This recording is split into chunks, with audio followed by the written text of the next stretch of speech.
पिछले वीडियो में हम लोगों ने दार्जिलिंग और पर्वतारोहियों के बारे में अध्ययन किए हैं। फिलहाल बिहार की पर्वतारोही श्रीमती निरुपमा अग्रवाल ने माउंट एवरेस्ट की चोटी पर विजय प्राप्त की, यानी उस पर चढ़ने में सफलता प्राप्त की। दार्जिलिंग के पश्चात हम लोग सिक्किम की राजधानी गंगटोक के बारे में अध्ययन करेंगे, यानी उसकी यात्राओं के बारे में, वहां पर क्या क्या है उसके बारे में पढ़ेंगे।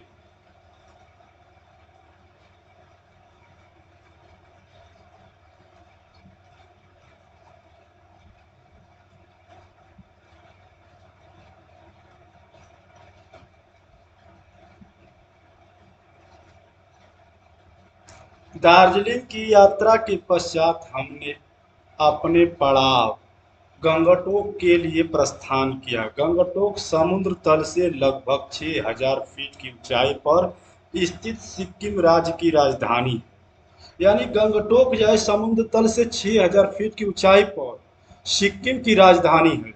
कितनी ऊंचाई है? समुद्र तल से 6000 फीट।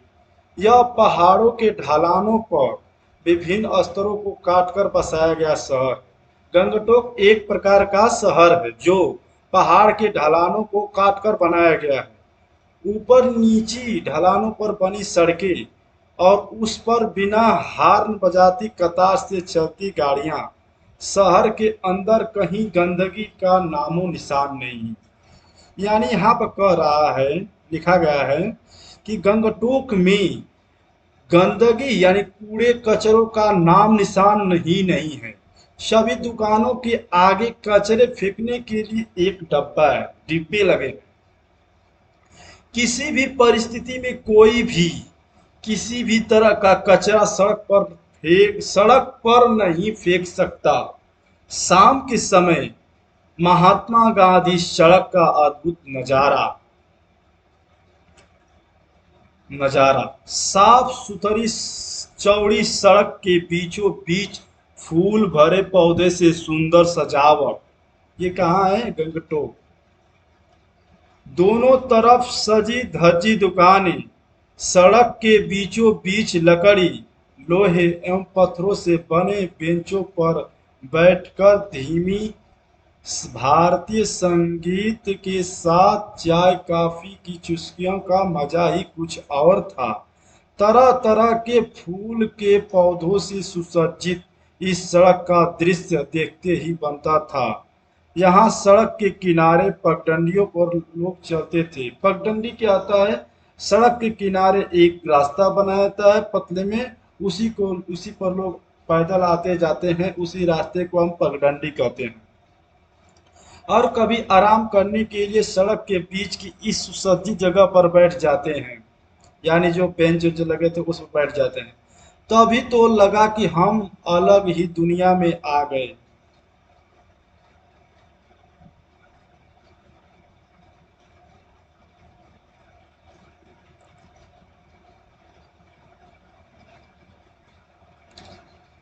इससे संबंधित कुछ प्रश्न हैं। यदि आपको अपने घर के आसपास ऐसा वातावरण बनाना हो तो उसके लिए क्या क्या करना चाहेंगे? हम लोग को सर्वप्रथम अपने आसपास के वातावरण को स्वच्छ करना होगा। इसके लिए जगह जगह, हर घर की जगह जगह कचरा, गीला कचरा और सूखा कचरा के लिए डब्बा लगाया जाएगा। और उसके बाद लोगों से अपने आसपास के घर के जगहों को साफ करने के लिए प्रेरित करने के लिए कहा जाएगा। जिससे लोग साफ करेंगे तो आसपास के घर का वातावरण अच्छा होगा, स्वच्छ होगा, जिससे हमारा जीवन स्वस्थ होगा।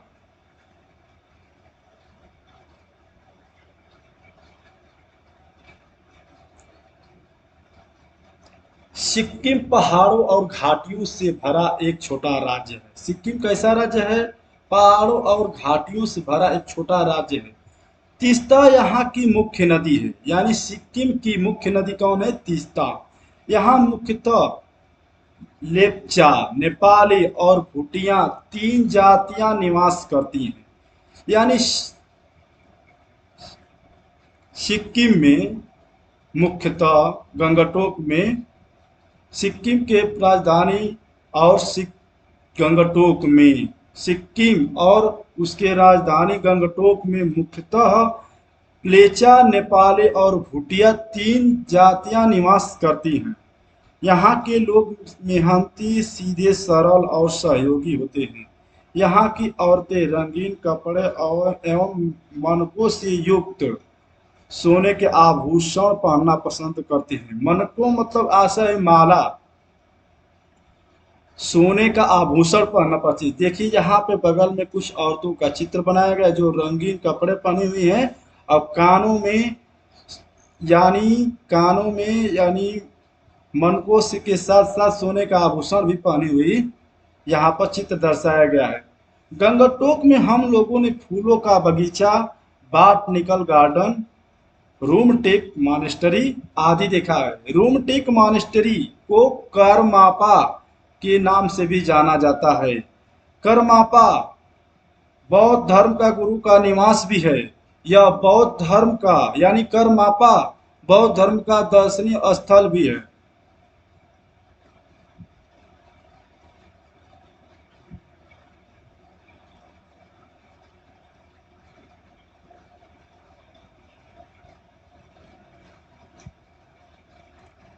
एक क्वेश्चन पूछा गया है यहाँ पे, सिक्किम के लोग कैसे होते हैं? सिक्किम के लोग सरल सरल सिक्किम के लोग सरल,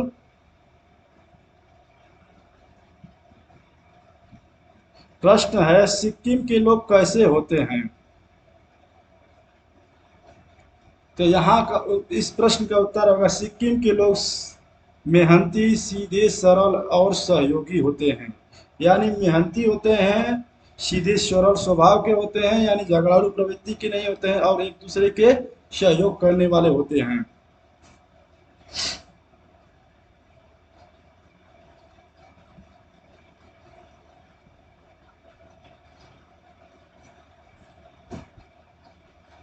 एक दिन हम लोग गंगटोक से लगभग 52 किमी दूर समुद्र तल से 14,500 फीट की ऊंचाई पर स्थित नाथुला घूमने गए।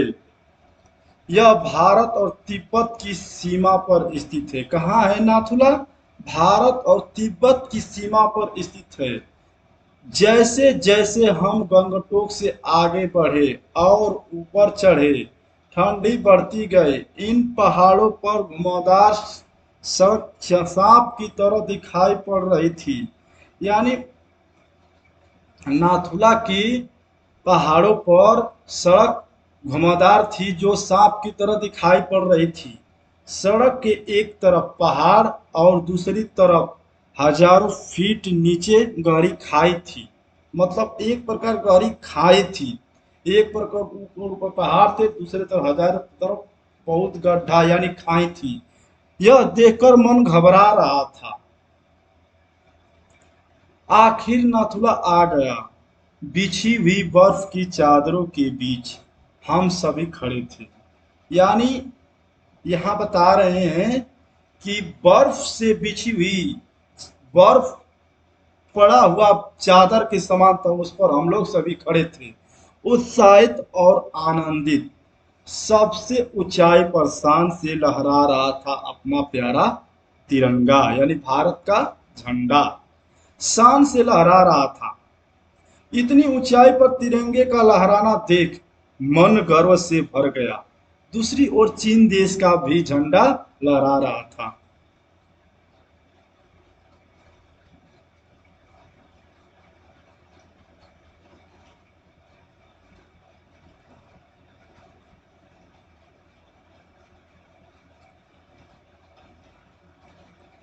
अपने देश की रक्षा के लिए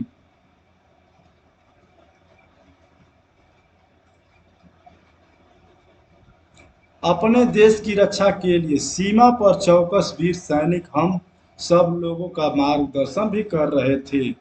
सांस लेने में थोड़ी दिक्कत आ रही थी। 50-60 सीढ़ियां भी चढ़ना मुश्किल हो रहा था। सांस फूलने लगी। सैनिक बर्फ पर न चलने लगे। सैनिक बर्फ पर न चलने एवं सीढ़ी पर रुक रुक कर चढ़ने को कह रहे थे।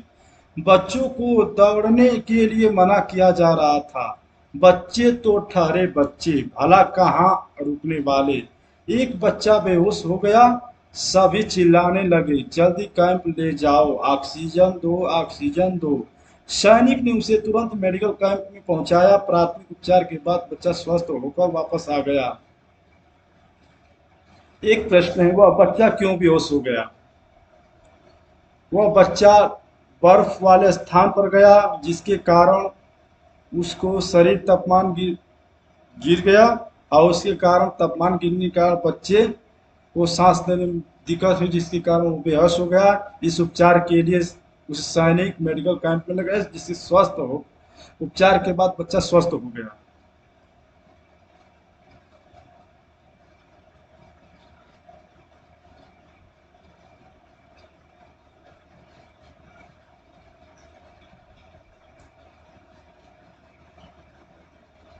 देखिए, यहाँ पे जो है नाथुला में हमारा भारतीय झंडा और चीन का झंडा है। यहाँ पे कुछ सैनिक हैं, उधर साइड में हमारे भारतीय सैनिक हैं, इधर साइड में चीन के भी सैनिक हैं।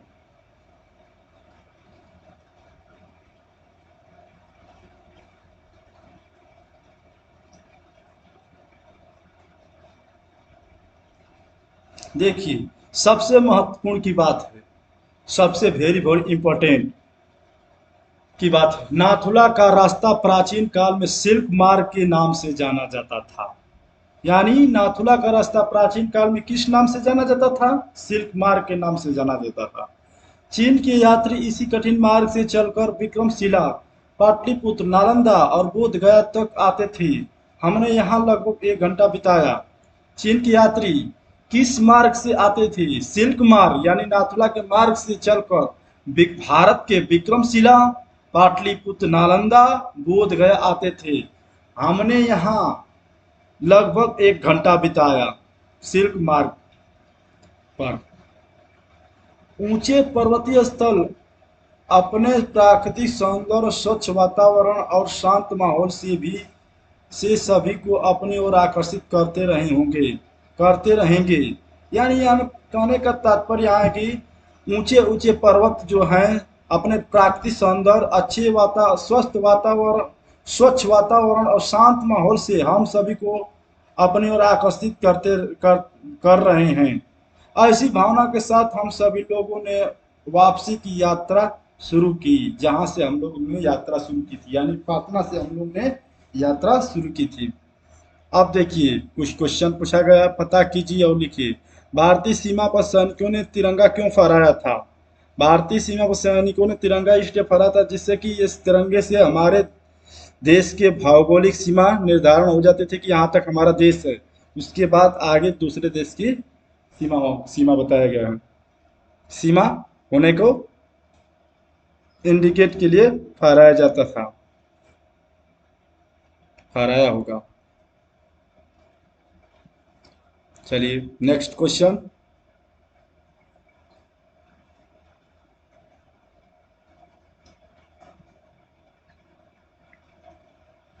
हम्म अपने गांव या शहर के सड़क की तुलना गंगटोक के महात्मा गांधी मार्ग से कीजिए और लिखिए। देखिए, सबसे तो इस प्रश्न का है, हमारे गांव में सड़क पर जगह जगह जगह जगह गड्ढा है, गंदगी है, स्वच्छता नहीं है।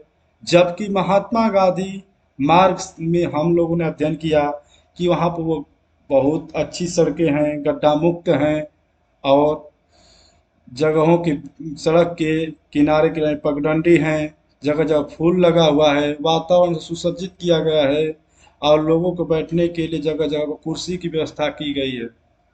क्या आपने किसी देश क्या आपने किसी और देश का झंडा देखा है? यदि हाँ, तो किस देश का नाम लिखिए और झंडे का चित्र अपनी कॉपी में बनवाइए।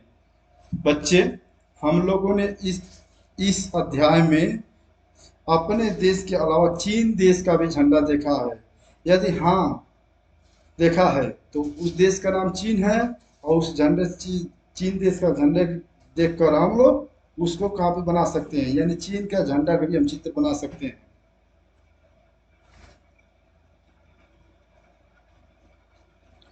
आप अपनी कक्षा के बच्चों का 4-5 समूह बनाइए, अपने अपने समूह के लिए झंडे का डिजाइन चार्ट पेपर बनवाइए, झंडे का यह डिजाइन आपने क्यों चुना लिखिए, इसे कक्षा में लटकाइए।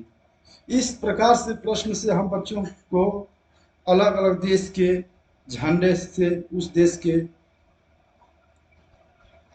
के झंडे की जानकारी देंगे और वहाँ के राष्ट्रीयता के एकता के बारे में बताएंगे, चिन्ह बताएंगे, इस देश का झंडा है और उसके देश के नागरिकता होने का भी एक प्रकार का हम लोग झंडे के माध्यम से बता सकते हैं।